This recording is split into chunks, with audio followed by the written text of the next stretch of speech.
ঢাকায় যখন গত বছরের 16 জুলাই প্রথম প্রতিরোধ হয়েছে, তার একদিন আগেই আপনারা ছাত্রলীগকে প্রতিরোধ করেছিলেন।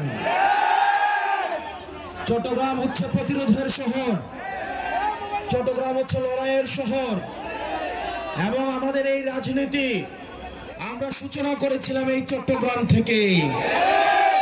চট্টগ্রামের প্রতিটি উপজেলায় আমরা গিয়েছি, প্রত্যেকটা উপজেলায় আমরা দরজায় আমরা কড়া নেড়েছি। জাতীয় নাগরিক পার্টির পথসভা শুরু হয়েছিল এই বীরচট্টলা থেকেই। প্রিয় সহযোদ্ধা, আমি আপনাদের দিকে তাকাচ্ছিলাম এবং একটা জিনিস দেখছিলাম, এখানে আপনারা বেশিরভাগ যারা আছেন সবাই আমাদের সমসাময়িক।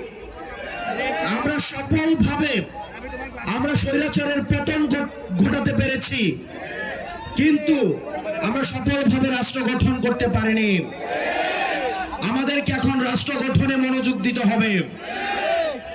প্রিয় চট্টগ্রামবাসী, যারা অতীতে আমাদেরকে শাসন করেছে তারা জানতো যে তারা দিন শেষে বাংলাদেশে থাকতে পারবে না। তারা হয়তো ভারতে পালিয়ে যাবে, অথবা আমেরিকা পালাবে, অথবা লন্ডনে পালাবে। সেজন্য তারা আগে থেকেই তাদের ব্যবস্থা করে নিয়েছিল। তারা তাদের সেকেন্ড হোম বানিয়েছে, তারা তাদের থার্ড হোম বানিয়েছে। কিন্তু আমরা যারা বাংলাদেশে থাকবো, আমাদেরকে বাংলাদেশকে নিয়েই ভাবতে হবে।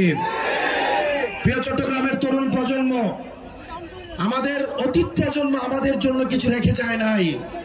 তারা আমাদের একটা ভঙ্গুর অর্থনীতি দিয়ে গিয়েছে, একটা ভঙ্গুর শিক্ষা ব্যবস্থা নিয়ে দিয়ে গিয়েছে, তারা আমাদের একটা ভঙ্গুর স্বাস্থ্য ব্যবস্থা দিয়ে গিয়েছে, আমাদের মধ্যে সাম্প্রদায়িক সংঘর্ষ দিয়ে গিয়েছে, আমাদের মধ্যে কলহ দিয়ে গিয়েছে, পাহাড় বনাম সমতল সংঘর্ষ দিয়ে গিয়েছে। আমরা যারা এই প্রজন্মের রয়েছি, আমাদেরকে দায়িত্ব তুলে নিতে হবে। এই সব সমস্যার আমাদেরকে সমাধান করতে হবে। আপনারা যদি সামনে এগিয়ে আসেন, এই তরুণ প্রজন্ম যদি দায়িত্ব নেয়, আমরা বিশ্বাস করি এই তরুণ প্রজন্মকে অর্থ দিয়ে খেলা যায় না, এই তরুণ প্রজন্মকে লোভ দিয়ে খেলা যায় না। হাসিনা চেষ্টা করেছিল কিন্তু কিনতে পারে নাই। এই তরুণ প্রজন্ম থাকলে ইতিহাস তৈরি হবে। বীরচট্টলাবাসী, আমাদের এই ভঙ্গুর রাষ্ট্র ব্যবস্থা গঠনে আপনাদেরকে সামনে এগিয়ে আসতে হবে। প্রিয় তরুণ প্রজন্ম, আপনাদেরকে মাথায় রাখতে হবে, আমরা এখন বর্তমানে যে কার্যক্রমগুলো করব, সেগুলোর ফলাফল আমাদের ভবিষ্যতে আমাদের ভবিষ্যৎ প্রজন্ম পাবে। বর্তমানের কাঠগড়ায় যেভাবে অতীত প্রজন্মকে আমরা দায়বদ্ধ করি, আমরা যদি বর্তমানে আমাদের দায়িত্ব পালন করতে না পারি, তাহলে ভবিষ্যতের কাঠগড়ায় আমরা দায়বদ্ধ হব। সেজন্য আমাদের একটা নীতি নির্ভর রাষ্ট্র লাগবে, একটা ইনসাফ ভিত্তিক রাষ্ট্র লাগবে, যেই রাষ্ট্র ব্যবস্থায় স্বাস্থ্য, শিক্ষা, অবকাঠামো, কর্মসংস্থান, সাম্প্রদায়িক সম্প্রীতির মধ্য দিয়ে একটা গ্রহণযোগ্য এবং বাসযোগ্য বাংলাদেশ গড়ে উঠবে।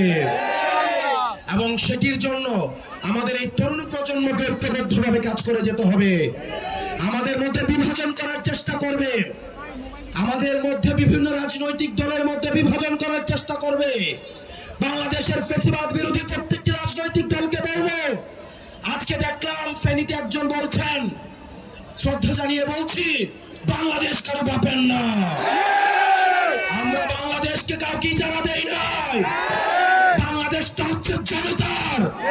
বাংলাদেশের প্রত্যেকটা মানুষ এই 56,000 বর্গ মাইলে সবাই ন্যায্য হিস্সা নিয়ে থাকবে। রাজার ছেলে রাজা হবে, প্রজার ছেলে প্রজা হবে, এই নিয়ম বাংলাদেশে থাকবে না।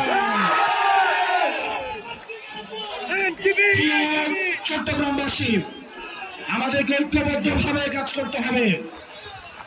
চট্টগ্রামে আমরা বারবার আসবো, আমরা বারবার ফিরে এসেছি। বাংলাদেশ যখন পথ হারায়, চট্টগ্রামবাসী তখন প্রতিরোধ করে। চট্টগ্রামবাসীর কাছে আমরা অবশ্যই আসব। আমার হৃদ্যতার জায়গা হচ্ছে চট্টগ্রাম। আমি যখন বৈষম্য বিরোধী ছাত্র আন্দোলনের দায়িত্ব পালন করেছি, পরবর্তীতে জাতীয় নাগরিক পার্টির দায়িত্ব পালন করছি। চট্টগ্রামের সাথে হৃদ্যতাপূর্ণ সম্পর্ক গড়ে উঠেছে।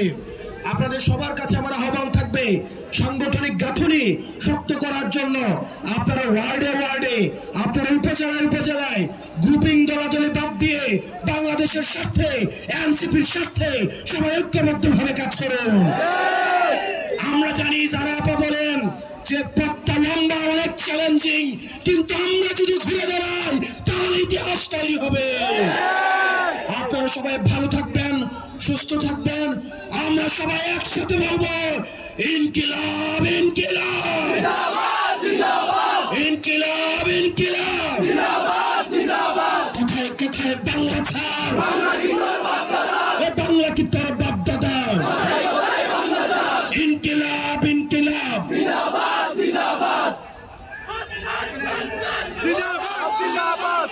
বদ্দিন হায়ো, বদ্দিন হায়ো, সবাই একসাথে হাতে তালি। বদ্দিন হায়ো, বদ্দিন হায়ো, বদ্দিন হায়ো, বদ্দিন হায়ো, বদ্দিন হায়ো, বদ্দিন হায়ো, বদ্দিন হায়ো, বদ্দিন হায়ো। ইনকিলাব ইনকিলাব।